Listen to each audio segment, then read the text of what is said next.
vegetal por uma escola caianinha. Ontem dedicamos nosso dia ao estudo das palavras, com o trívio. Hoje vamos nos dedicar a um estudo bem importante, o estudo dos números. Não estamos falando de números desprovidos de sentido espiritual, de mistério, como costumam ensinar hoje em dia. Vamos conhecer como a sabedoria divina, perfeita e exata, se manifesta na natureza por meio da aritmética, da geometria, da música e da astrologia.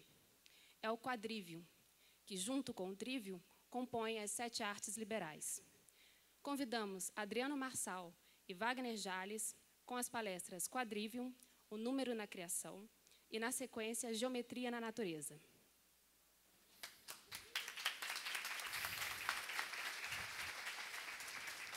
Adriano é conselheiro filiado ao Núcleo Pupuramanta, no Rio de Janeiro, é graduado em licenciatura em Física e mestre em Física. Atua como pesquisador em Geofísica, estudante de aritmética.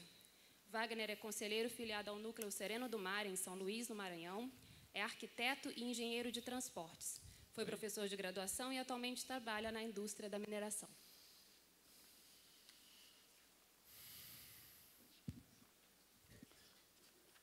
Bom dia a todos. É uma alegria estar aqui presente para falar desse assunto tão bonito, que é o número na criação. E ontem nós ouvimos falar do trivium, né? Que são a gramática, a retórica e a dialética. E aqui, quando se estuda as 7 artes liberais, a ideia é de que elas são como degraus. E quando a gente quer dar um passo num degrau, os degraus anteriores não podem ser esquecidos, deixados de lado, deixados para trás. Então, como um breve resumo, uma síntese, né, do que foi falado ontem, nós vamos ouvir uma música que fala bem do que é o trivium e já dá algum exemplo, alguma ligação com o que a gente vai falar hoje, que é do quadrivium. E é uma música sertaneja que já mostra a influência que houve no Brasil de toda dessa cultura europeia, da poesia, de ensinar pela poesia. Pode colocar, Bento.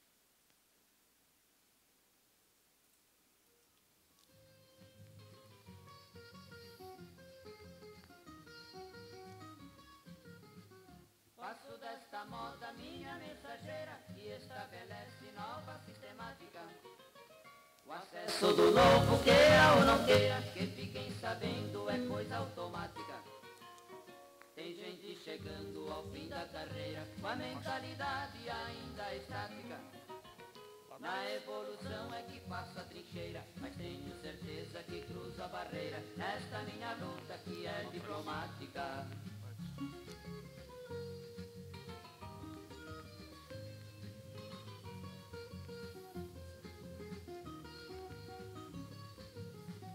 Eu já dei início de minha maneira, mostrando teoria e bastante prática. Caprichando a moda, passo de primeira, o empenho e carinho é a minha tática.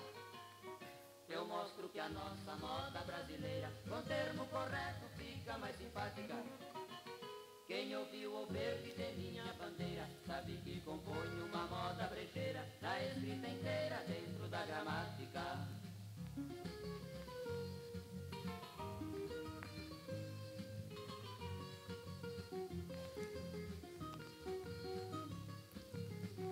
Que sou caprichoso, eu já tenho dito, expresso o que sinto por inspiração.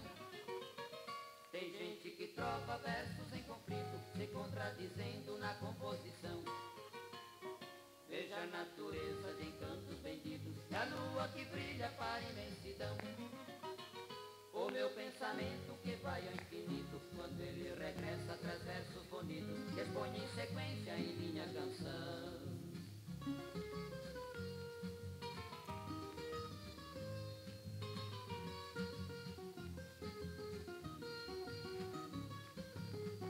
Eu vim lá da roça, já disse e repito, que nunca me esqueço lá do meu rincão. Tem gente que acha que sou esquecido, por eu ser correto em minha expressão. Se escrevo certo é porque acredito que estamos na fase da evolução. Se o meu poema eu faço bem escrito, modéstia à parte, este é um gabarito, motivo de glória para o meu sertão.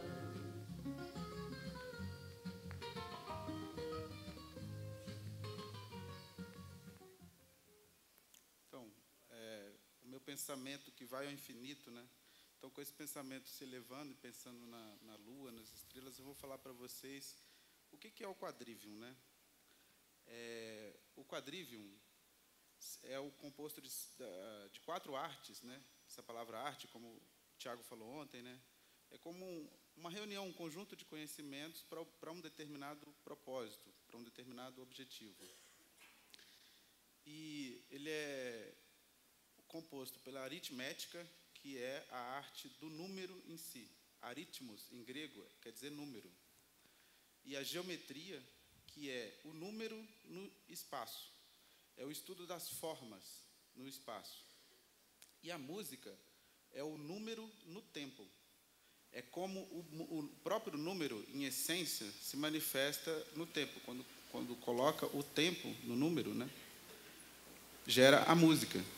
E a astrologia, que é a música no espaço e no tempo, que é o estudo das formas. Ontem o Arim esteve dizendo que na visão do Pitágoras, né, todas as coisas são números. Tudo é número. E o Bruno até esteve falando, né, que quando ele viu se falar na sessão, o mestre Gabriel falando que tudo vem pela palavra, aí ele falou que o mundo dele caiu, né, porque ele gostava muito de estudar os números, né, mas essa palavra tudo, né, dá uma ideia de quantidade.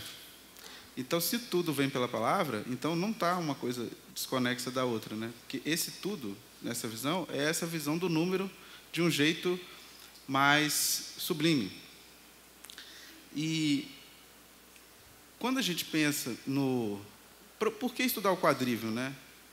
Por que eles estudavam isso lá antigamente, né? Por que ao reunir um conhecimento tão antigo dos gregos, que foram, por sua vez, influenciados pelos egípcios, os povos da Índia, né, da Babilônia, por que quando eles reuniram, eles escolheram essas 7 artes liberais e especificamente o quadrivium?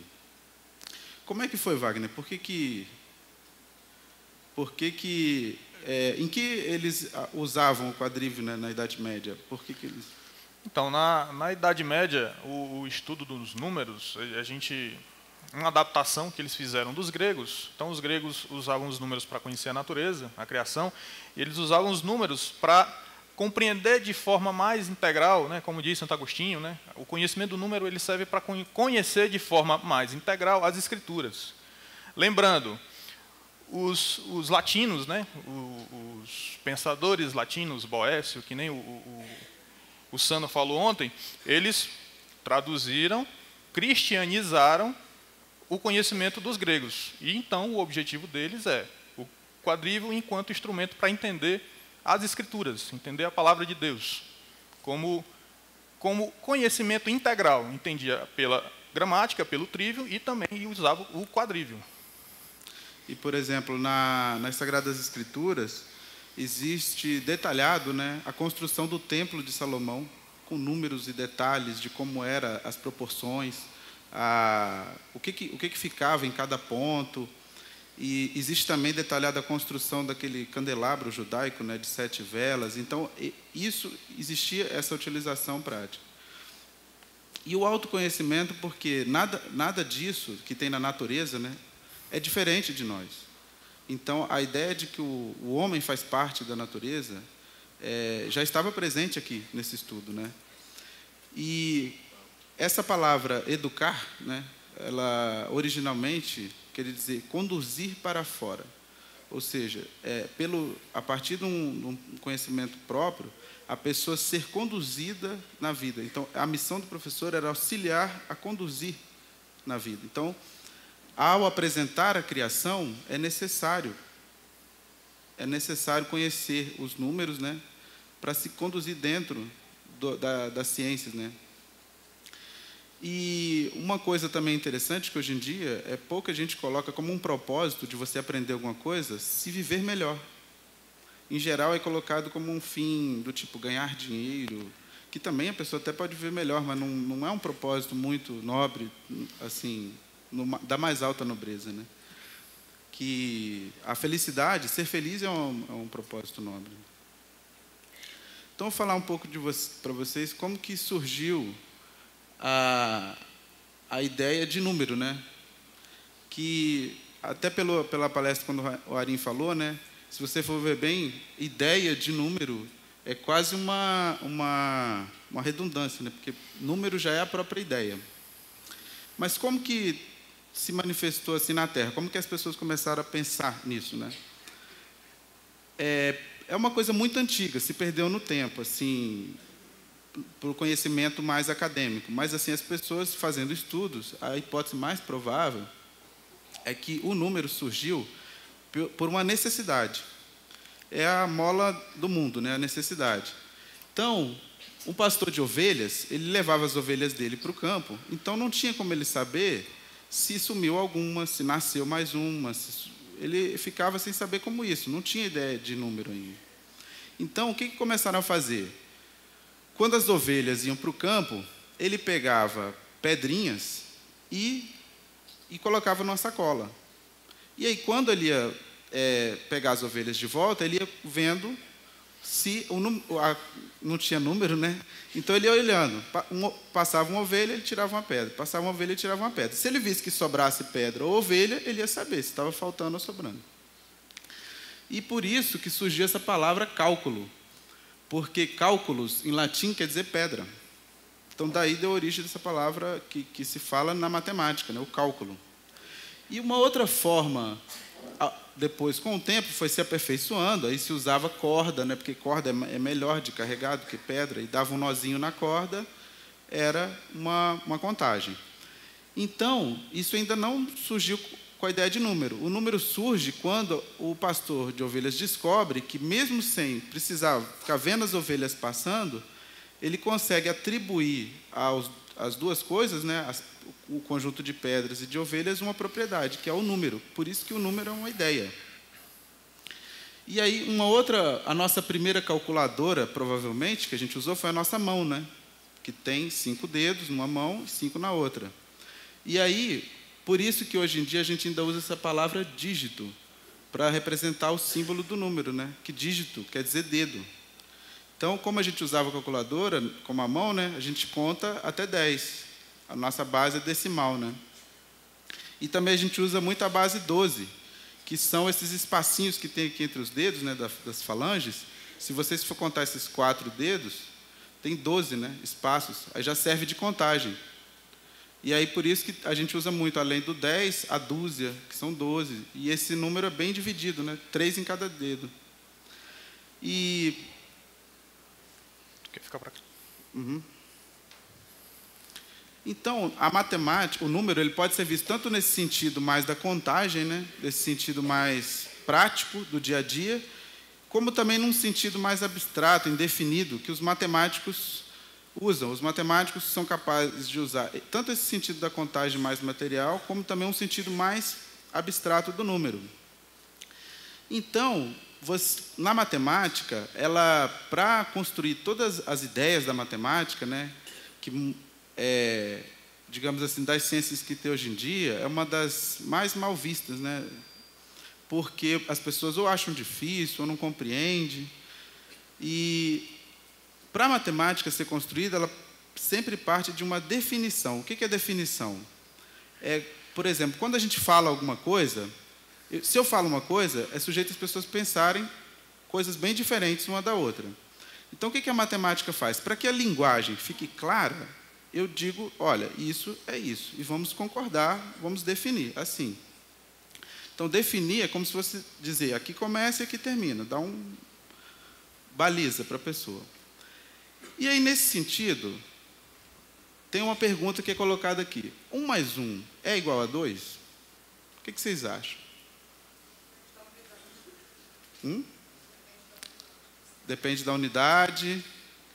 Porque parece que é uma das coisas mais óbvias do mundo, eu coloquei como uma forma de uma pergunta, né? Por que essas definições são importantes, né? Será que sempre 1 mais 1 é igual a 2, ou pode não ser? Vamos lá. Então, como eu disse para vocês, a matemática ela sempre começa com uma definição. Vocês viram lá no trivium, né, que falava do verbo. E o verbo, quando a gente está desenvolvendo todo aquele estudo da dialética, pode gerar compreensões diversas. Então, vamos começar das coisas mais simples. Por exemplo, um ponto. Eu mesmo sem saber o que vocês estão pensando, nós aqui, quando falamos em ponto, estamos pensando a mesma coisa. É como se fosse uma comunhão de pensamento, essas ideias mais simples. Então, o que os gregos pensaram? Vamos usar essas ideias simples para construir tudo. Vamos começar do simples. Então, o que eles falaram? Ponto é uma coisa sem dimensão. Mas vocês conseguem imaginar uma coisa sem dimensão? É estranho, porque a gente não vê isso em lugar nenhum, uma coisa que não tenha dimensão. E uma reta é uma coisa que tem uma dimensão só. Então, vamos fazer um pequeno exercício. Se eu tiver 2 pontos, eu consigo formar uma reta. Certo? Por 2 pontos, eu consigo formar uma reta. E eu posso pegar essa reta e prolongar ela nos 2 sentidos aqui. Mas com esses 2 pontos, eu só consigo fazer uma reta só. Então, de 2 pontos, só pode surgir uma reta. E se eu pegar esse ponto aqui, por exemplo, e girar, eu consigo formar um círculo, certo?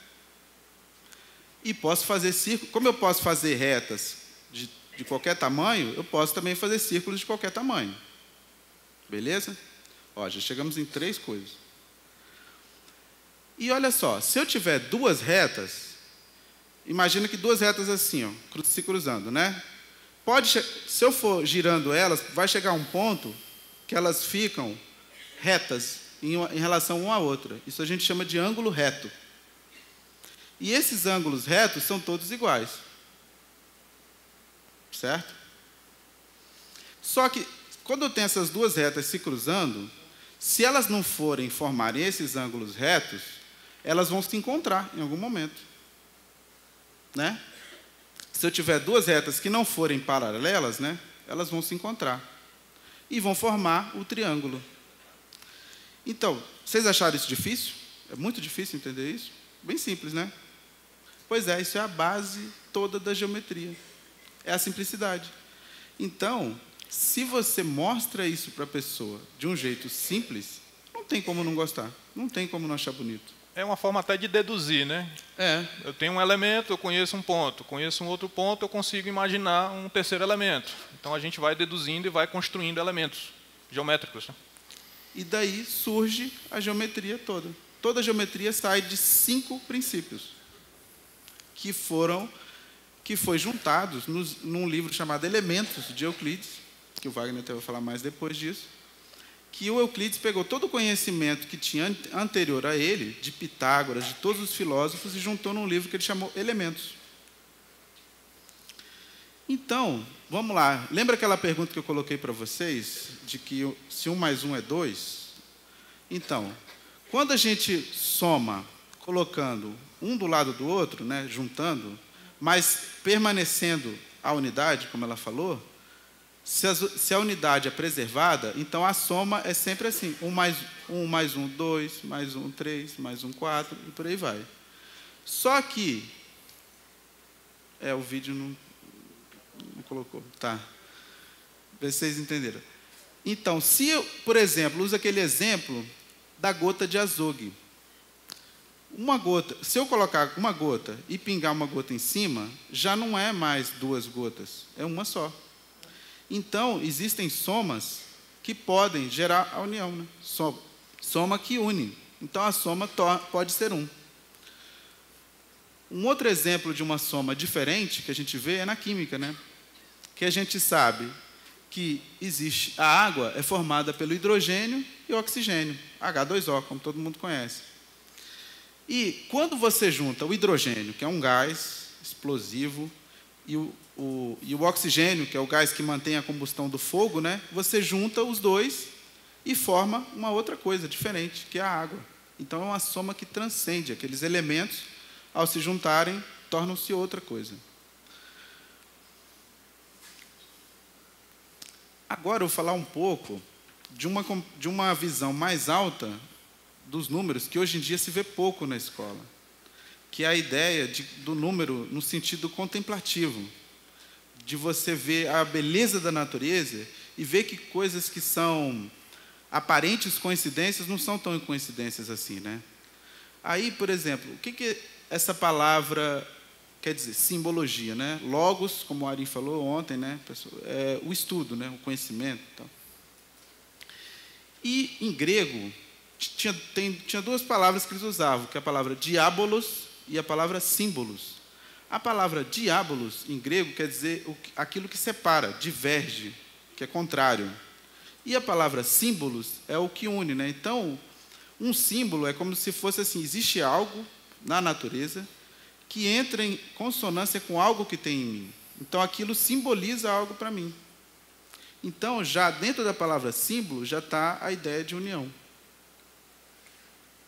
É interessante que esse conceito de símbolo, ele também, aí a gente consegue estabelecer conexões entre o trivium e o quadrivium, porque o conceito de símbolo está lá na dialética, lá no imaginar, que é construído pela gramática e que a gente apreende, guarda dentro da gente a imagem, quando olha a referência, traz o símbolo. Tá? É interessante perceber que as disciplinas das 7 artes, elas têm conexões. Tá? E aqui, essa figura eu coloquei para... que é muito difícil representar o número 1, assim, em síntese, a simbologia do que ele é, porque o 1, na matemática, ele gera todos os números. Todos os números são gerados do número 1. E na natureza também. A gente vê que tudo tem um princípio. E esse princípio, como ele gera tudo, então ele está em tudo também. Então, é como se, quando a gente pensa no número 1, né, até na matemática, é como se pensar no infinito, no tudo, no sempre. Então, essa é uma imagem assim, de você ver que as figuras vão se repetindo e convergindo para um ponto central, que é a unidade, o ser uno, né, que eles falavam lá, usavam essa expressão, uno, que está em tudo. Quer falar alguma coisa? Dos outros aí eu comento. E aqui, o número 2, que também surge muito na natureza, de diversas formas, né? Você vê que esse símbolo que os orientais usavam, né, que o yin e yang, que representa o masculino, o feminino também, né, o sol, a lua, isso aqui até da música que foi colocada ontem, né, a terra, né, o que está embaixo, o que está em cima, né, a contemplação do céu. Então existe essa dualidade, mas são dualidades que se completam na maioria das vezes, né, o homem e a mulher, que é o princípio gerador também, né, pelo 2. E aqui, o 3. Uma coisa também que tem no número 2, que a gente pode ver um exemplo assim na física, né? Como eu sou físico, vou puxar um pouco para a física. Tem o princípio das cargas elétricas, né? Carga positiva e carga negativa, que se atraem ou se repelem, né? E aqui a gente vê que desse princípio com 2 cargas, você tem 3 movimentos possíveis, né? Que se elas tiverem sinais opostos, se atraem, e sinais iguais se repelem, mas são 3 movimentos possíveis com essas 2 cargas elétricas. E uma coisa da simbologia do número 3, que surge muito, né, que essa aqui é a cruz celta, que foi até usado para fazer esse símbolo aqui, né, que essa simbologia do 3, em muitas culturas, representa o masculino e o feminino. Que o masculino, como se fosse o triângulo voltado para cima, e o feminino com o triângulo voltado para baixo. E também representa a árvore da vida, né? Que é a ideia do ser se abrindo para o universo e o ser recebendo do universo, né? Como se fosse aquela ideia do funil voltado para cima também. E também uma coisa que tem na natureza, né, que são as flores de 3 pétalas. Guarde bem esse número, existem flores de 3 pétalas. Já vou falar... E você vê que coisas que são coincidências, né? Existe um número, só números pré-determinados de pétalas de flores. Não tem flores com todos os números. E o que eu falava do número 3 lá, Boés? Então, pois é, aí assim,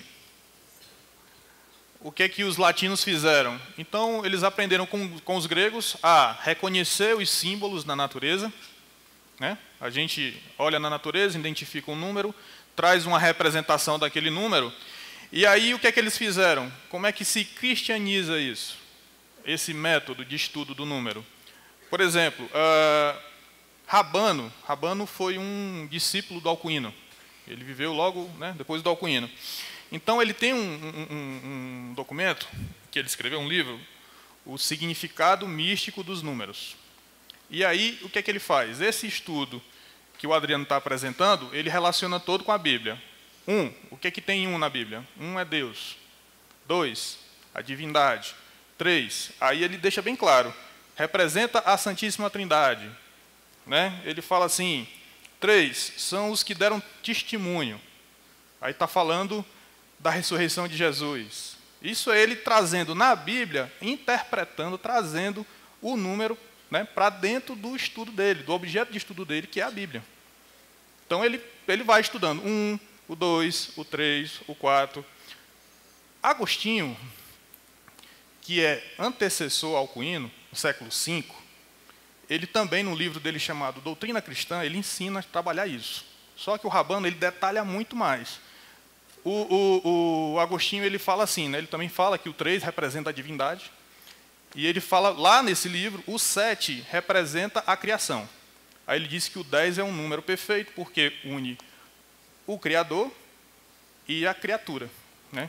Então, ele, além de dar símbolos para os números, ele também estuda as relações matemáticas desses símbolos. Tá? Aí, por exemplo, o número 4, né? Como ele surge na natureza, né? O ponto central aqui que a gente pode ver, que a cruz tem 4 pontas, né? Já vou falar desse elemento central aqui. Existem 4 estações do ano, né? 4 pontos cardeais. O 4 é uma forma estável, né? Você vê que as paredes são construídas usando quadrados, né? E aqui o próprio quadrívio, né? Essa é uma figura representando o quadrívio, né? A aritmética, a música, a geometria e a astrologia. E também tem flores de 4 pétalas. Existem flores de 4 pétalas, com essa forma aqui de encaixe, né? Semelhante a essa forma. E aqui, nesses números pares, né? É interessante que até nesses estudos simbólicos, são números que trazem coisas do número anterior, mas conduzem para o seguinte. Por exemplo, você vê aqui na cruz que ela tem 4 pontas, mas ela tem um ponto central. Que quando você traça figuras geométricas a partir de pares, sempre tem um ponto central nelas, que se cruzam. E isso conduz para o número anterior. Aí, assim, é interessante do 4, aí porque nesse mesmo livro, Agostinho está lá explicando o 4, ele vai lá buscar na Bíblia o 4, aí ele fala o 4 relacionado ao 40, aí fala do dilúvio, né? Aí ele fala dos 40 dias que Jesus ficou no deserto, que na Bíblia fala, né, que Jesus ficou no deserto, 40 dias. Aí ele começa a trazer relações, e aí, diante do que ele consegue interpretar, ele explica o significado do 4. O que o 4 significa isso, por quê? Porque ele está em momentos específicos. Quais são os momentos que aparece o 4? Então, ele capta a essência desses momentos e dá um significado para o 4. É um exemplo que ele vai fazendo. Isso, voltando, né, cristianizando, trazendo para o cristianismo o método de estudo dos números dos gregos. E aqui temos o número 5, né, que é um número que eu gosto bastante dele, de estudá-lo, né, porque esse número, até temos aqui o nosso símbolo que foi usado para a construção da nossa logomarca, né, ele é um número, como eu disse, né, o 4, por ter aquele ponto central, ele já conduz para o número 5, que como vocês verem aqui, quando eu faço esse mesmo procedimento, né, das diagonais de um pentágono, ele não se cruza no meio, então ele é inteiro em si só. Então, esse número 5, ele era tido como um número mágico, ou dos magos, né, um número dos sábios, porque ele era ligado, sempre foi ligado na antiguidade, a Salomão. Ele era lembrado por Salomão, por ser o selo de Salomão, ou o signo de Salomão, o símbolo de Salomão. E esse é um número que está presente também no ser humano, né? Na construção do ser humano. E tem essa figura aqui que o Wagner vai falar melhor dela, né? A gente tem os 5 sentidos. E tem esse desenho aqui, que são os 5 sólidos platônicos, que o Arinho até falou alguma coisa deles ontem, que é uma coisa interessante que os gregos descobriram, que se eu quiser montar uma figura, né, usando faces do mesmo tamanho, regulares, né, eu só consigo fazer esses 5 sólidos. E aí, o Platão, que interpretou ele, ligado aos 5 elementos, que é o fogo, a terra, o ar e a água. E aqui o universo. E é interessante esse número, esse sólido aqui, que representa o universo, ele foi o derradeiro a ser descoberto, e ele tem uma face com 5 lados, um pentágono. E aqui também existem flores de 5 pétalas, que um exemplo é a rosa, né, que a gente conhece. Se a gente olhar uma rosa assim, pegar o cálice da rosa, né, ele tem 5 sépalas, né, que se chama. E a rosa, o número de pétalas dela é um múltiplo de 5. E só existem flores conhecidas, que a gente conhece, com múltiplos de 3, de 4 e de 5. E, provavelmente, a razão disso é matemática, porque esses 3 números, 3, 4 e 5, são os números menores que 10, além do 2, né, que dividem o círculo. O círculo tem 360 graus, então a divisão por esses números dá inteira. Então o encaixe é perfeito. Então, esses números, as flores, seguem esse padrão.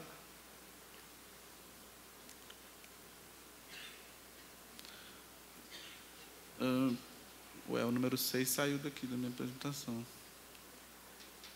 Esse está para frente. Falha técnica. Está para frente? Vamos lá, deixa eu ver se eu...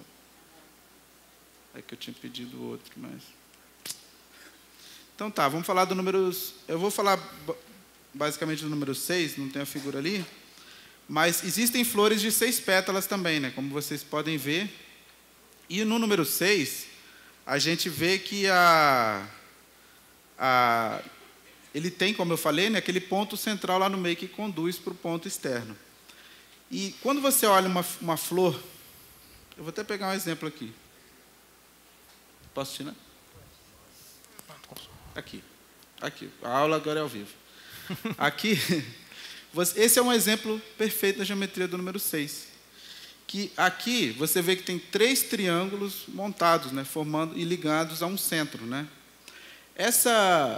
Existem muitas pesquisas, né, sobre como surgiu aquele símbolo de Davi, que é que eles chamam de estrela de 6 pontas, né, e tal, que é um dos mais prováveis, que eu acredito que seja, foi porque existia essa flor lá.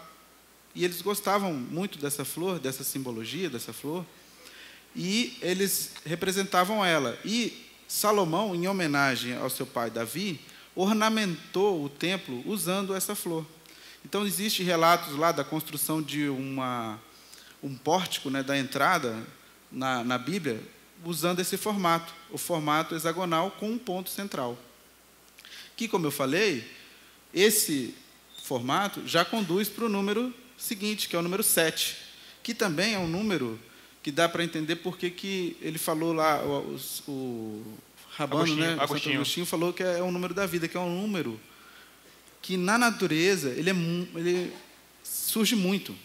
Então, aqui a gente tem, por exemplo, quando a gente pega 3 cores de luz, né, que é aquele mesmo padrão que existe nas TVs que a gente tem na nossa casa, né, que é o verde, vermelho e azul, quando a composição delas, né, juntas, elas formam 7 cores. Que também, esse número de 7 cores está presente no arco-íris, né, que você vê aqui que tem um arco-íris, ele tem 7 cores. E aqui vocês veem um outro aqui, eu consegui pegar essa foto, que é um fenômeno raro, não sei se aqui todos vocês já viram, que é o arco-íris duplo, que forma um arco-íris no céu, e em cima dele forma um outro com as cores numa outra ordem. Eu já vi esse fenômeno. Ele é raro. E quando dizem que foi Isaac Newton que descreveu por que o arco-íris tem 7 cores, né? E era um símbolo que ele gostava muito de usar também. E o Isaac Newton, segundo estudos, ele foi um dos estudantes das escrituras também. E tem relatos que ele baseou para construir toda a teoria dele nesses estudos que ele fazia. E aí tem gente que fala que ele deu início ao materialismo na ciência, né? Para outras pessoas já é o contrário. O Isaac Newton foi uma pessoa que ainda usava ideias da magia, né? Que é anterior. E aí aqui também a gente tem os 7 astros visíveis no céu, que deu origem aos nomes dos dias da semana. Em alguns países ainda usa. Por exemplo, o domingo é o dia do sol, segunda é o dia da lua, e assim sucessivamente. E que eles incluem, no caso, o sol como um astro visível no céu. E na época só tinha esses 7. E a gente tem aqui também essa figura representando as 7 artes liberais, que é o trivium e o quadrivium, que já mostra o número 7 surgindo como uma ideia de uma base de uma coisa fundamental. Outra coisa também, para a gente não ficar só numa coisa mais ocidental, que a gente coloca aqui, né, a gente vê lá num exemplo de uma outra cultura, que já é um pouco mais distante historicamente da nossa, que é dos hindus, que ele tem a presença dos 7 chakras, né, os 7 centros de energia no corpo. Tem outros números para se falar, né, o número 8, o número 9, e eles falavam até o número 10 também, mas pelo tempo aqui, para a gente dar uma resumida, aí fica para o estudo de vocês. A gente tem até referência, material bibliográfico, que a gente pode falar do número 8, mas só pincelando assim rapidamente, eles viam o número 8 como o exemplo da transição da matéria para o espírito. E o número 9 como a presença, é o número que se liga a 1 novamente, porque o número 9 ele tem propriedades que está em todos os números também. Mais algum detalhe? Tá, assim, de forma geral, o quadrivium, se a gente entender o que o Adriano está apresentando, a gente consegue fazer um outro paralelo com o trivium. Enquanto eu preciso da gramática para poder estudar a dialética, a lógica e a retórica, eu só consigo caminhar no caminho do trivium se eu tiver a gramática, se eu souber a linguagem. No quadrivium é a mesma coisa. Eu só consigo caminhar no quadrivium se eu tiver a base, o meu mapa, a minha linguagem matemática, que é o estudo da aritmética. E aí o estudo da aritmética é isso, tem um estudo prático e também tem esse estudo simbólico, dessas representações. Tem os dois, né? E aí, assim, o que é interessante também, esse termo quadrivium, ele não é grego, é uma palavra latina, e ela surge lá com o Boécio. O Boécio, que é esse monge que o Sano já falou, que eu já comentei, e ele é quem traduz, ele que cria esse termo, né? Quadrivium, 4 caminhos, ou caminho quádruplo. São 4 formas de caminhar no estudo dos números. E eu vou falar um pouco como que esse conceito de número é estudado hoje, né? Porque a gente fica com a impressão assim, nossa, o pessoal está estudando uma coisa tão antiga, talvez isso nem tem mais, ninguém nem está estudando mais isso, mas não. Esse estudo da aritmética, dos gregos, isso praticamente não parou na humanidade, e a gente se deve muito disso aos monges lá da Igreja Católica que preservaram esse conhecimento para que ele chegasse até nós. E a aritmética, ela é até hoje muito estudada, não é uma coisa que foi deixada lá de lado, e houve desenvolvimento depois disso. E, por exemplo, tem um matemático conhecido, chamado Gauss, que ele dizia assim, a matemática é a rainha das ciências, e a aritmética é a rainha da matemática. Porque, para eles, quem se dedicava ao estudo da aritmética era como se fosse assim, uma coisa reservada. Não era qualquer um que poderia estudar isso. Então, a aritmética era o começo do estudo, começava-se pela aritmética, e até no nível mais elevado ainda era aritmética.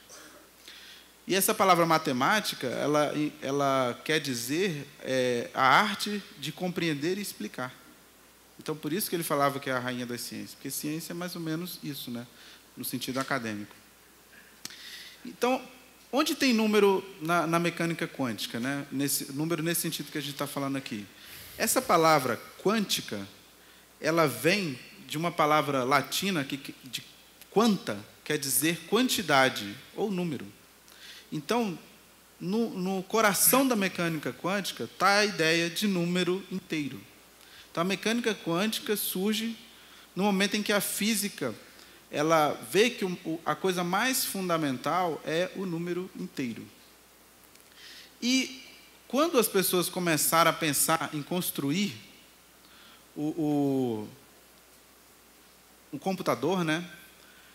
A parte tecnológica do computador é que demorou um pouco a surgir na humanidade, mas a parte assim, que faz o computador pensar, de tudo, digamos assim, pensar, fazer ele funcionar, né?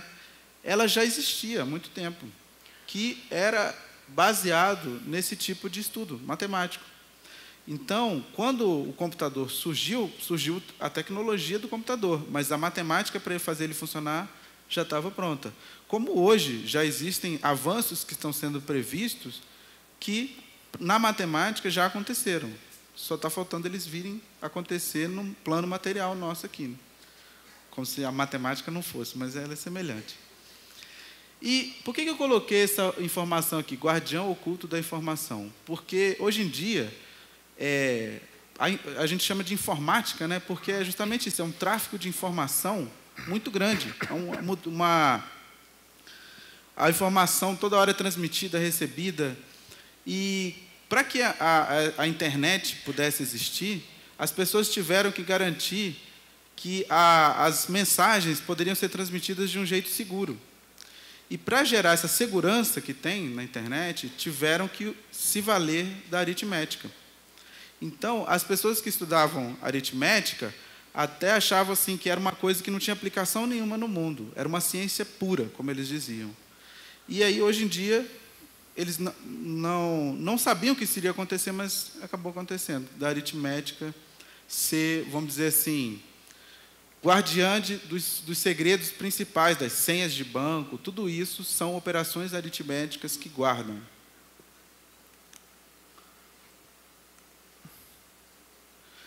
E aqui uma questão que, até na Idade Média, houveram debates e debates sobre esse tema, sobre essa pergunta. Se o zero é um número. Bom, eu não vou dizer que nem que sim, nem que não, mas, por exemplo, anteontem na abertura, o mestre Clóvis falou, né, o mestre geral representante, que a gente está na escala -1. Então, assim, é como entre o -1 e o 1 tem que ter alguma coisa, né, que é o zero. A gente colocou ele lá. E o zero, ele surgiu inicialmente, até onde a gente sabe, lá na Índia. E esse símbolo redondinho assim, né, do zero, era a marca, lembra que eu falei para vocês das pedrinhas, né, que eles usavam para contar? Era a marca que ficava na areia quando eles tiravam a pedrinha. Então, eles viram que o próprio vazio deixava uma marca, o nada. Então, eles usaram esse desenho para representar o zero. E aí, eles usavam o zero para a gente poder se elevar aos grandes números, aos números gigantescos. Porque eles perceberam que colocando o zero, o número aumentava, né? Tem até um forró, um sertanejo no Inaná que eles falam isso, né? Do zero, que quanto mais você vai aumentando, maior o número fica, né? Então, o zero se mostrou um símbolo muito prático. Então, quando o zero passou a ser estudado no Ocidente, a matemática deu um salto enorme. E aí uma coisa interessante, né, que o símbolo do zero é o círculo e o símbolo do 1 é a reta, é uma reta. E parece que esse símbolo, todo mundo que ia representar 1 optava por isso aqui. Diversos povos usavam esse símbolo para o número 1. E quando a gente junta esses dois símbolos, forma essa letra grega aqui, que é o Φ, que é uma letra grega, que deu origem ao nosso F, né? E esse Φ, ele representa uma coisa, ele surge na natureza, uma coisa chamada proporção divina. É uma coisa que acontece tanto, que as pessoas começaram a estudar. E viram que quando a gente vê uma coisa que a gente acha bonita, extremamente... Não entrega muito não, porque nós vamos falar disso aí. Beleza. ela vai seguir essa proporção. E agora, para finalizar, eu coloquei aqui um pensamento de um livro que eu li, que esse livro eu comprei ele pela capa, o nome dele é Amor e Matemática, o coração de uma realidade escondida. E ele fala aqui uma frase interessante, eu acho que vocês não estão conseguindo ler, vou ler para vocês daqui, deixa eu ver, aqui é melhor, aqui está mais nítido. Porque a gente pensa assim, hoje em dia a ciência está muito material, né? E é verdade. Hoje em dia os cientistas existem um pensamento dominante de que para ser cientista tem que ser materialista. Eu mesmo não sigo esse pensamento. Mas não são todos. Eu vou dar um exemplo aqui de 2, que não veem assim. Para Albert Einstein, todos que estão seriamente envolvidos na busca da ciência se convenceram de que algum espírito se manifesta nas leis do universo. Um espírito muitíssimo superior ao do homem e diante do qual nós, com nossos modestos poderes, devemos nos sentir humildes. E para Isaac Newton, ele disse assim, tenho a impressão de ter sido somente um garoto, brincando e me divertindo na praia, encontrando de vez em quando um seixo mais fino ou uma concha mais bonita que o normal, enquanto que o grande oceano da verdade permanece todo desconhecido diante de mim. O meu sonho é que um dia todos nós nos daremos conta dessa realidade escondida. Dessa maneira, talvez possamos ser capazes de deixar de lado nossas diferenças e nos voltarmos para as profundas verdades que nos unem. Então, todos nós seremos como crianças, brincando na praia, maravilhados com a beleza deslumbrante e a harmonia que descobrimos, compartilhamos e apreciamos juntos. E esse é o meu sonho também, que a gente possa usar isso para se unir. Massa.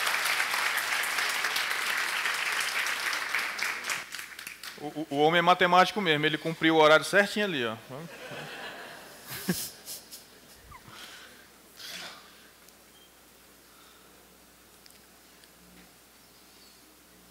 A gente já emenda outra?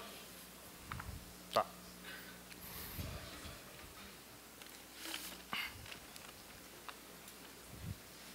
Essa é tua? Então tá, toma aí.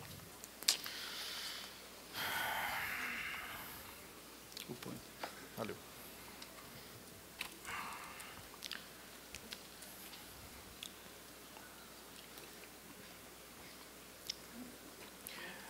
Aí, vou dar uma pausa aí, né? As pessoas estão... A gente vai na sequência fazer a outra, tá? Para cumprir a agenda. Então é o seguinte, é só para dar uma... Muita gente tem dificuldade com matemática. Tem uma dificuldade de estudar matemática que não é brincadeira. Quando eu era pequeno, eu tinha dificuldade, sabe? Aí eu vi a palestra da Isabela falando de educação fonética. Eu aprendi matemática na educação peética, né? Era peia com ética, né? Peia com bom senso. Aí. Mas eu aprendi rápido, eu não passei 8 meses, não. Pode descontrair, tá? Grato ao meu pai pelas peias que eu levei. Tornou um ser humano melhor. Então, geometria, beleza e proporção. Dando sequência ao estudo do... Deixa eu botar esse negócio, ver se eu posso botar esse negócio para cá. Bom, grato. Dando continuidade ao estudo do quadrívio, então a gente tem a segunda disciplina, que é a geometria. Geometria, o título está aí, beleza e proporção. A gente vai entender melhor por quê, porque beleza, nesse caso, não é tão o conceito que o Arim explicou ontem. Mas está ligado, de alguma forma, porque beleza, na interpretação dos antigos, dos gregos, estava ligada à geometria, à proporção e na verdade, à matemática na natureza. Tá? Proporção a gente vai entender por que beleza e proporção estão relacionadas. Tá? Aí a gente começa a estudar a palavra geometria do jeito que o Alcuino fazia e que a gente viu nos textos. Né? Vamos estudar a origem da palavra. Geometria é geo, terra e metria, medida da terra, medir a terra. Muito provavelmente, esse termo está relacionado porque a utilização prática dela, inicial, mais primitiva, é realmente demarcar terras, né? Marcar um lote, separar um lote do outro, aí usa ponto, reta, né? Marca aqui um terreno, separa um limite de um país com o outro. Então, a origem do nome está muito relacionada a isso. Só que geometria, ela não é só isso, né? A gente, conforme o Adriano falou e o Arim falou, as formas geométricas, o estudo das formas geométricas, né? Os elementos da geometria vai muito mais além disso. E aí é isso, né? Na verdade, a gente estuda na geometria o espaço. O que é o espaço? A gente estuda na aritmética o número, 1, 2, 3, os elementos individuais, e na geometria a gente estuda o espaço. Largura, altura, profundidade, né? São termos que existem na geometria, existem na natureza. A gente usa a geometria para estudar isso. Tá? Então, falando um pouco aqui, o Adriano mencionou Euclides. Euclides foi um matemático antigo, e ele é resgatado também pelos latinos, resgatado no sentido porque ele estava lá esquecido, e aí vamos trazer aqui o que esse pensador matemático trouxe. E aí, não vou repetir o que o Adriano já falou, né? Então a gente tem os elementos básicos, é isso aqui. Ponto, reta, plano, a gente consegue representar quase tudo da natureza com essas formas básicas. Tá? Daqui a gente faz um círculo, daqui a gente faz um sólido. E aí o que é que se percebe? É que esses elementos eles estão presentes na natureza. O Adriano também já falou isso. Então está aqui, por exemplo, uma flor, uma petúnia, né? Uma flor de 5 pontas, e aí a gente tem aqui um polígono de 5 pontas, chamado pentágono. Pentágono, pentagrama, pentacampeão mundial. A etimologia, a origem da palavra é a mesma. Tá? Na estrela do mar, é um outro elemento que a gente vê a representação do 5, do pentagrama, do pentágono. O jasmim estrela, também, é outra referência que a gente tem na natureza. E aí a gente tem a flor de laranjeira, também essa cerejeira. Desculpa. Não vou encontrar laranja nesse pé aí, não. Isso foi só para ver se você estava prestando atenção. Tá? Opa, então, ainda bem que o povo conhece, né? Está escrito. Ah, pai, vocês estão pescando.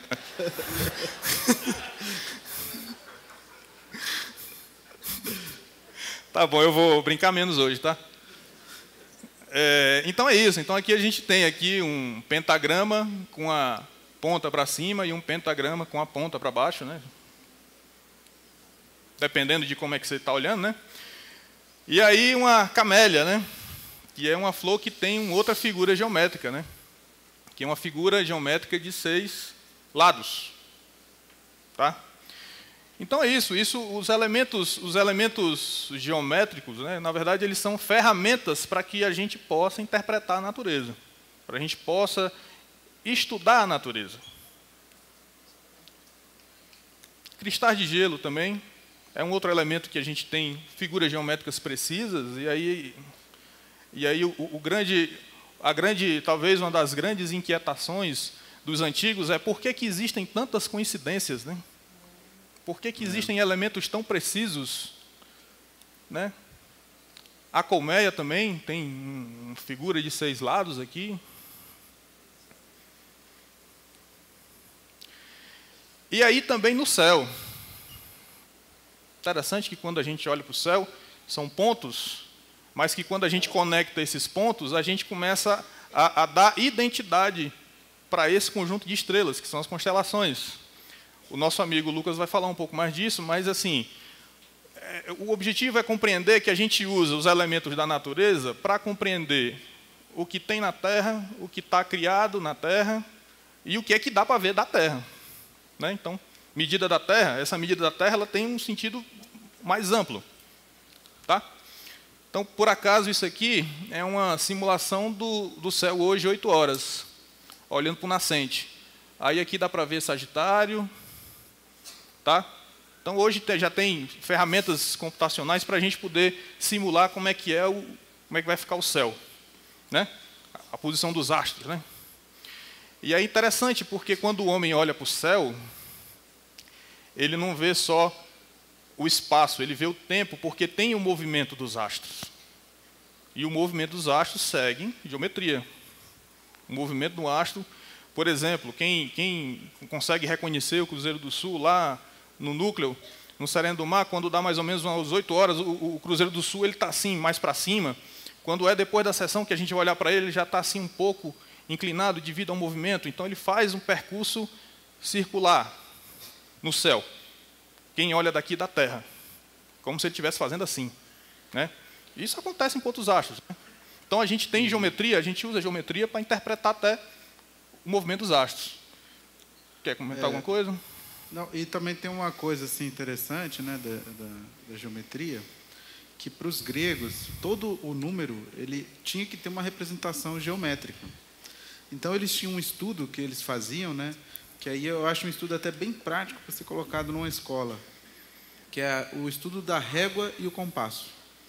Que para os gregos eles tinham um estudo de como que ele representava todo e qualquer número só usando uma régua sem marcação e o compasso.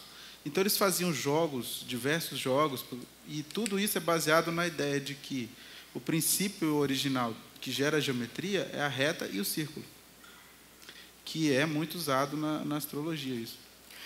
E aí é interessante, né? Porque o uso desses elementos de geometria, eles têm uma função que é uma função de contemplar.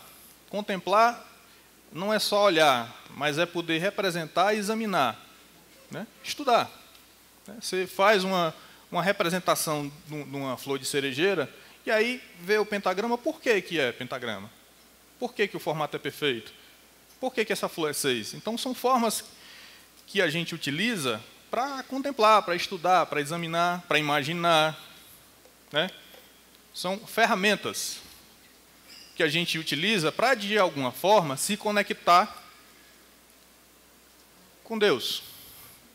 Ou com o que os maçons falam, né? O grande arquiteto do universo, que a gente tem lá, o arquiteto universal. Por quê? Porque eles entendiam, os antigos, que essas coincidências naturais elas só poderiam vir da mão de um ser inteligente, uma força superior inteligente. Aí eu queria fazer a citação.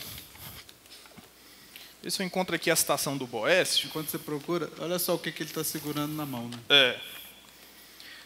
Que interessante, né? A representação de Deus usando um compasso. Isso aqui é uma representação medieval. E nessa época aí, acreditava-se que a Terra era circular, mas era plana, né? Então, por isso que está esse formato aí. Tá? E aí, Boécio fala assim, um livro de aritmética que ele escreveu. Todas as coisas que foram construídas pela natureza parecem formadas segundo a razão dos números. Este foi, de fato, um espírito criador, o principal exemplo. Daí, efetivamente, foi formada a multidão dos 4 elementos, a alternância das estações, o movimento dos astros, a rotação do céu. Então, o que ele está dizendo aqui? Ele suspeita que exista, né, uma inteligência por trás disso, né? Ou acima. Ou acima disso, ou dentro disso, né? Acima, né? Boa, corrigindo aqui, então acima. Então, isso é um entendimento. Então, assim, é dessa forma que eles conseguiam, que eles entendiam Deus. Deus na geometria, Deus na natureza. Então, assim, como é que a gente coloca Deus numa escola caianinha? É assim que eles colocavam. Reconhecendo que há coincidências que sugerem que não é por acaso, não é o Deus do acaso, que nem diz o mestre Edson. É outro Deus, não é o Deus do acaso. E aí, existe uma relação matemática, uma proporção. O que é uma proporção? Uma relação entre 2 medidas. Sendo bem simples, imagina um lote desse tamanho aqui, né? Um lote que a medida é A e B. Essa medida aqui ia ser, por exemplo, 10 10 metros, e essa medida B aqui, 6,18 e alguma coisa. Depois vocês vão entender porque que essa medida desse lote é assim. Então, na verdade, o que eles reconheceram é que existia uma proporção, né, que nem o Adriano começou a falar, muito comum na natureza, que se repetia com muita frequência. E assim, não pode ser uma mera coincidência criada pelo acaso, né? E isso era uma coisa que incomodava muito eles, né? E esse número, né, essa proporção, que chama de... Esse aqui é o retângulo de ouro, aí essa proporção aqui é proporção áurea, proporção dourada, e a gente tem alguns termos que ao longo da história, divina proporção, né, tem esse termo divino justamente porque é natural e ele é recorrente. Então, isso é uma... Como se diz numa língua nossa, é como eles entendiam como se fosse um mistério, né? Por que tem? Esse número se repete de várias formas. E a gente tem um videozinho. Pode dar um play nesse videozinho aí? Bota só no começo, que eu acho que ele não está no começo. Como é que bota o play nele aí?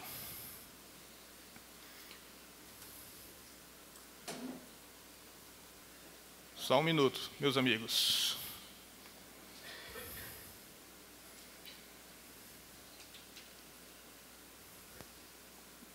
Play no vídeo. Por gentileza, Bento. Bota só ver se ele está no começo, que ele não está no começo aqui. Não sei como é que ele fica quando aperta play. Ah, vê se ele vai. Tem uma musiquinha, mas...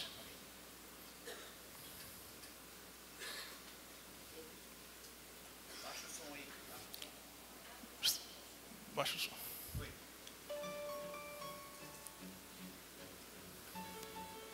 Esse vídeo ilustra, né, mostra um pouco dessa proporção, coincidências geométricas na natureza, tá?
Esse retângulo aí fazendo a proporção que eu falei para vocês.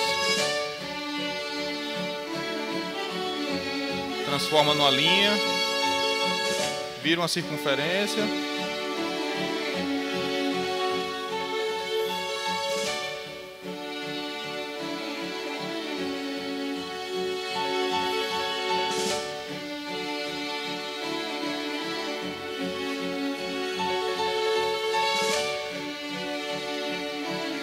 O ângulo dessa circunferência que forma, várias vezes repetidas.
Bom, né?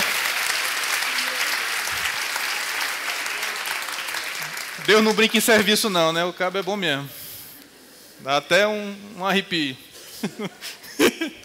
Caprichou, né? Esse aí foi bem feito.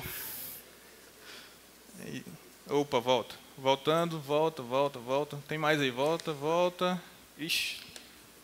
Pode voltar mais. Aqui, pronto. Passou. Tá aí, tá bom. Tá aí. Volta mais um. Grato.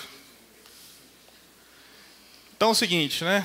Legal o vídeo, né? É bom ver, né? É bom ver. Então imagina o que é a pessoa, há 2.500 anos, há 2.000 anos, encontrando essas coincidências e se perguntando por que isso é desse jeito. Né? Tem muitas coincidências geométricas, por que é desse jeito? Só pode ter uma energia, uma força inteligente por trás disso, fazendo isso dessa forma. Acima disso. É porque ela não está visível, só vê quem tem merecimento. Então é interessante o pentagrama, e a gente volta assim para o pentagrama. O pentagrama, esse símbolo, a estrela, né? Então, outras coincidências interessantes que a gente vê na geometria. O pentagrama, que é a estrela, o símbolo que representa o mestre, se a gente for pegar os ângulos internos, se a gente for medir os ângulos internos e somar os números dos ângulos internos, dá 9. De todos os ângulos. Todos os ângulos. 36, esse ângulo aqui, ó, daqui para cá. 36 graus. 3 e 6, 9. Aí tem 72, que é esse ângulo daqui para cá. 72, 7, 2, 9. 108. Que é um outro ângulo que tem 1 e 8, 9. Então tem algumas coincidências geométricas que eu também me pergunto por quê, né? E aí a gente tem o homem. O Wagner, um detalhe, esse tipo de estudo era feito desde a época do Pitágoras, isso que o Wagner mostrou aí. Isso, bem lembrado. O próprio Pitágoras usava esse símbolo aí como o símbolo da escola dele, a escola iniciática de Pitágoras. Era esse o símbolo dele. Vocês entenderam, né? O Pitágoras, que é um dos mais antigos que estudam isso, ele usava isso aqui como símbolo, né?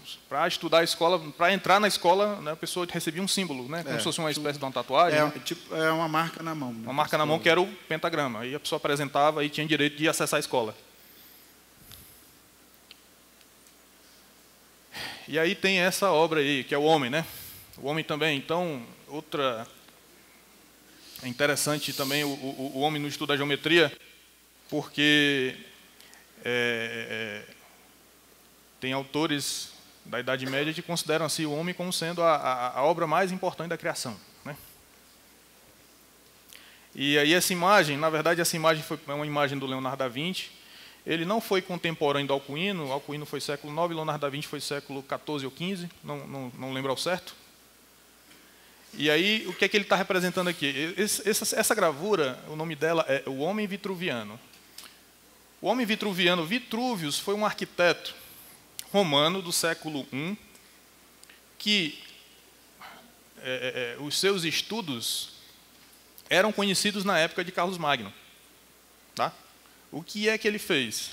Ele fez um livro de arquitetura. Na verdade, ele reuniu vários livros, ele escreveu vários livros de arquitetura.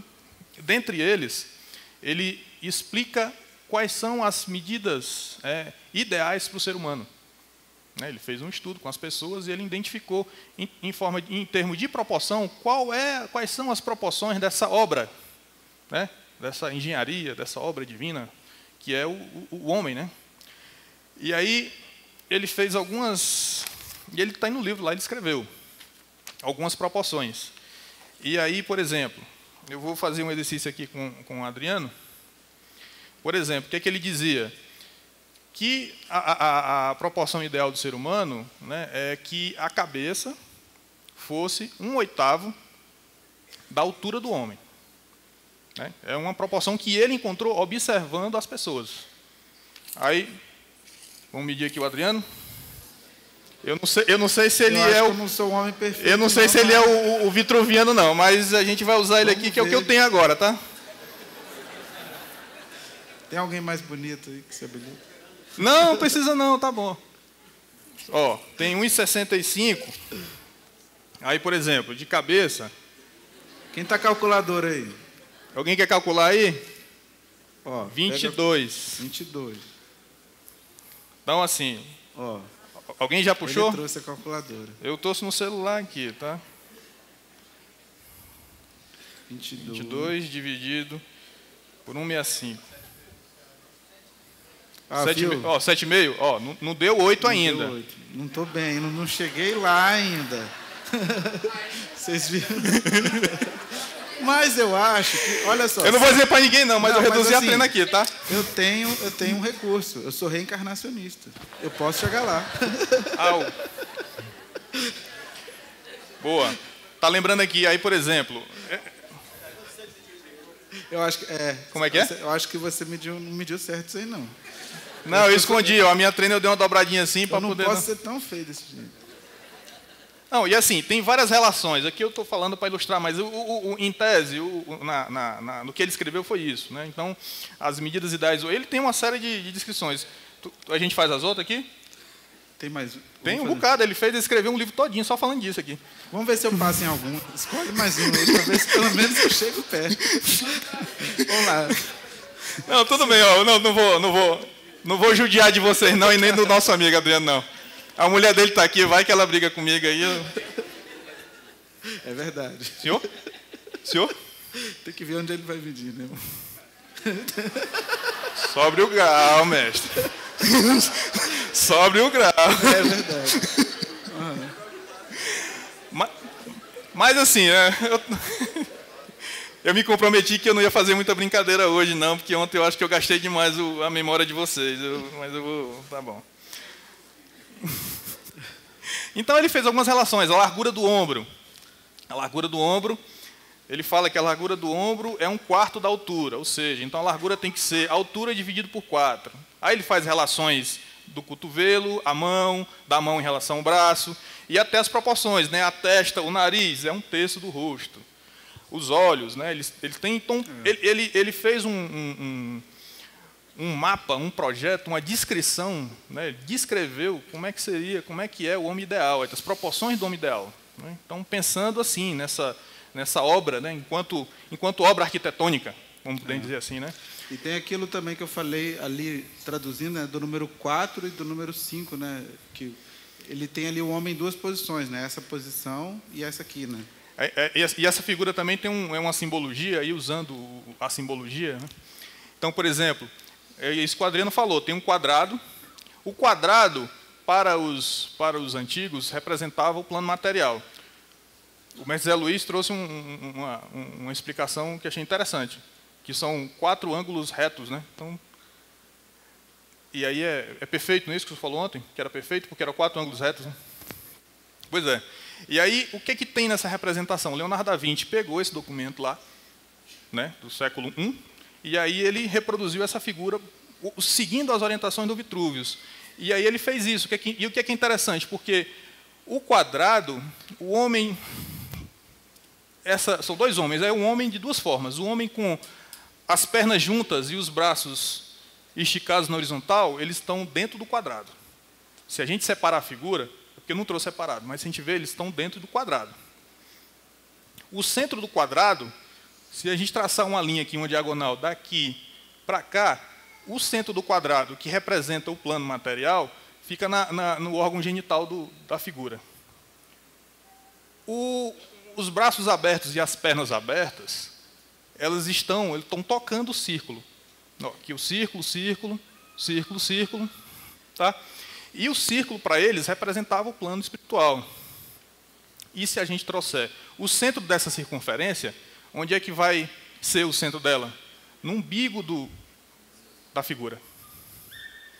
Então, assim, é uma figura que tem uma série de simbologias, né, para a gente estudar, examinar. E era uma forma... O que eles faziam? Né? Estudavam, examinavam e tentavam reproduzir isso, né, que eles olhavam, observavam na natureza. E aí a gente tem isso na arquitetura. Quer complementar alguma coisa, Adriano? Voltando naquela cena lá do Vitrúvio, antes da gente entrar nisso aqui? Não, pode entrar. Como é que está o nosso tempo aí? Tá bom. Tá bom. Então é o seguinte, ó, isso aqui é uma catedral gótica. Essa catedral também não é da época do Carlos Magno, é depois. Mas o conhecimento utilizado para projetar essa catedral é o mesmo que se estudava lá. É essa mesma geometria que a gente está falando aqui. E aí, como é que eu reproduzo o que eu vejo na natureza, na obra humana, né? A obra divina, aí a obra humana. Eu, enquanto, né, arquiteto, construtor, como é que eles faziam? Então, isso aqui é uma catedral, uma igreja. Esse retângulo aqui, A, B, C, D, ele está dentro dessa proporção áurea. Eles usavam isso aqui como um balizador, uma medida. Se está na natureza, tem que estar na minha obra. E o que eles viram é que um objeto que a gente achava bonito seguia essa proporção. E aí eles pensaram, quando eu for fazer uma construção, né, eu uso se eu usar essa proporção, é um sinal de que minha obra ficará bonita. Pois é. O conceito de beleza estava ligado diretamente à proporção, a medidas, a essas relações matemáticas que a gente observava na natureza, que a gente observa, só que a gente não observa tanto hoje, né? Então, por exemplo, é isso. Aí, por exemplo, um elemento aqui da catedral é a rosácea. Então, se eu traçar, como é um retângulo, se eu traçar uma circunferência na base, né, a rosácea está mais ou menos no meio. E aqui é a rosácea. Lembra que o Adriano explicou? Pegou a florzinha, explicou, se eu dividir, as pétalas são iguais, né? A ideia de simetria, partes iguais, eles também trabalhavam nisso. Então, por exemplo, isso aqui eu chamo de rosácea. É uma rosa, é um elemento que fica na frente, é um vitral, né? Uma janela com vidros que ficam na frente da catedral, e que a forma que eles usam para construir é geometria. Essas relações que eles observavam, né, eles tentavam traduzir nesse tipo de figura. Isso é um exemplo de rosácea. Isso aqui pode ser uma rosácea. Tá? Então é isso, como é que eles construíam? Partia do círculo, aí tinha uma forma, eu podia construir mais 4. Se eu construísse mais 4, era um padrão. Se eu construísse 5, era outro. Se eu construísse 2, era outro padrão. Então, a gente, né, os arquitetos da época faziam isso. A partir de figuras geométricas, entendendo as relações que haviam na natureza, traduziam isso em forma de construção. Outro elemento aqui também, algumas janelas aqui também das catedrais. Então, o que é isso aqui? 2, 4, 6. Então, símbolos geométricos. Eles usavam muito esse tipo de geometria, né, que era o 6 em torno de 1, que dá o 7. Né? Isso. Isso aqui é dentro de uma catedral. E aí é interessante, né, porque a catedral, essa aqui a catedral, elas tinham um formato de cruz. E isso aqui é o que a gente chama de coro, é aquela parte lá do final onde fica o padre, né, e aqueles assistentes dele lá. E aí é interessante, porque essa parte da catedral, aí ele tem um pentagrama. Aqui eles utilizam o pentagrama para desenhar, para posicionar os pilares, a estrutura. E mais para o meio utilizam a estrela de Davi, né? É uma forma também de construir, de projetar. Então eles pegam elementos da geometria e buscam aplicar nos projetos, né? E aí por que é alto assim? Porque eles, como é a casa de Deus, né? Uma catedral, uma igreja representa a casa de Deus, tinha que dar a ideia de que nós somos pequenos, né? Nós que entramos na igreja somos pequenos diante de Deus, né? Então, tinha esse objetivo de passar um simbolismo, certo? Do nosso tamanho perante o Pai. Esse estudo de relações geométricas nas construções também era útil, também era aplicado lá nos gregos. Só que, nesse período aqui, a gente já estava mais avançado em termos de tecnologia. Mas o princípio é de lá. Esse também é uma outra pintura do Leonardo da Vinci, que chama Anunciação. Os artistas também utilizavam isso. Né? A gente viu um desenho lá do Leonardo da Vinci, tem um outro desenho dele aqui. E aí a gente também utilizava a geometria para poder definir ou transmitir a ideia de beleza, porque as figuras geométricas numa pintura elas tinham que ter relações geométricas precisas ou pré-estabelecidas. Então, a gente tem aqui, se dividir esse quadro no meio, esse quadro é um retângulo, se dividir ali no meio, está precisamente dividido aqui a posição do anjo e a posição da representação de Maria, né? É interessante, a mão do anjo que cumprimenta, né, que abençoa, que é o símbolo, né, de bênção, ele está na mão dela que está indo para frente, na mão direita, o olhar dele está olhando para a mão dela, que está mais alta do que ele. Então, todo esse posicionamento, isso tudo tem símbolo. E eles utilizavam a geometria para passar essa ideia, para quem lesse e olhasse para o quadro, que conhecesse geometria, conseguisse interpretar as ideias. Isso funcionava também como material de estudo. Na hora de ler um quadro, para a pessoa descobrir qual era a geometria que estava ali dentro. Exatamente. Então é isso. Mais alguma coisa? A gente já falou do fim. Uma coisa interessante assim que a gente vê no caso assim na União do Vegetal, né, que a gente trabalha nos mutirões, as construções, nas nossas construções que a gente usa, né? Aí eu lembrei uma vez uma coisa que aconteceu comigo. A gente estava lá trabalhando, aí eu estava auxiliando na construção, aí não tinha prumo para a gente colocar e erguer uma coluna, né? Aí a pessoa lá que estava auxiliando falou assim, não, quando não tem prumo... Tu mexe com isso, professor? Pois é, né? Faz, acaba bom, rapaz. Chega na União, a gente precisa ir lá colocar a mão na massa, né?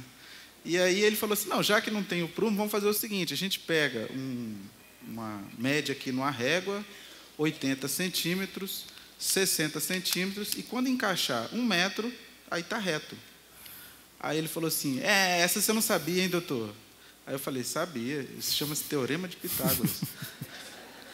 Na prática. Já fizeram isso comigo também. Eu fui com uma obra e o cara pensou que eu também não conhecia essa aí. Né? O povo gosta de testar a gente, porque a gente estudou bastante e fica toda hora fazendo os testes. Mas é isso aí, gente. Meus amigos, é isso. Assim, então, vocês perceberam como é que a gente coloca Deus? Como é que a gente, como é que a gente vê Deus na geometria? Como é que se utilizava a geometria para reconhecer Deus? Era assim, né? De forma simples. Euclides escreveu muita coisa, Boécio também escreveu muita coisa, mas isso aqui é uma forma simples de mostrar para vocês como é que se usava a geometria para observar Deus. E é o que a gente pode fazer isso aqui também na nossa escola. Não só para resolver problemas práticos, mas também para reconhecer a natureza, para contemplar, examinar, imaginar por quê. Tá? É isso.